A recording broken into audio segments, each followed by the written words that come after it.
खांद्यावरील वर्दीवरचे stars आणि हातामध्ये कायद्याची ताकद, पण मनामध्ये मात्र भ्रष्टाचाराचं जाळ. ज्या लोकांकडे सर्वसामान्य लोकांच्या संरक्षणाची जबाबदारी असते, तेच लोक जेव्हा सर्वसामान्य लोकांसोबत भ्रष्टाचार करतात तेव्हा सर्वसामान्य व्यक्ती जायचे तरी कुठं? माहितीप्रमाणे हे प्रकरण आहे कर्नाटक मधील बेंगळुरू येथील केपी अग्रहारा या पोलीस स्टेशनचं. केपी अग्रहारा या पोलीस स्टेशन मधील एक इन्स्पेक्टर 4 लाखाची लाच घेताना सापडलाय. ही कथा आहे एका अशा सापड्याची जिथे शिकारी स्वतः शिकार बनला. माहितीप्रमाणे हे प्रकरण चिटफंड फसवणुकीचं होतं. तक्रारदार आधीच खूप अडचणीत होता. अखेर तो पोलिसांकडून अपेक्षा ठेवून, मदतीची अपेक्षा ठेवून तो पोलिसांकडे गेला. पण तक्रारदारासमोर उभा होता इन्स्पेक्टर गोविंदराज.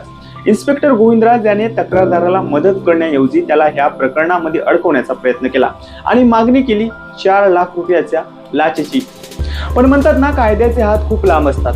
तक्रारदाराने हिंमत नाही हरली आणि लोकायुक्त पोलिसांचा दरवाजा ठोठावला. त्यानंतर रचण्यात आला एक असा सापळा ज्याची कल्पना इन्स्पेक्टर गोविंदराज याला स्वप्नातही आली नसेल. ठराविक दिवस आणि ठराविक वेळ आणि इन्स्पेक्टर गोविंदराज 4 लाख रुपयाची लाच घेताना लोकायुक्त पोलिसांना रंगेहात मिळाला. मित्रांनो, ही घटना फक्त एका अटकेची नाही आहे, तर व्यवस्थेच्या एका सडलेल्या भागाची आहे. फक्त 4 लाख रुपयांसाठी एका पोलीस निरीक्षकाने आपली प्रतिष्ठा पणाला लावली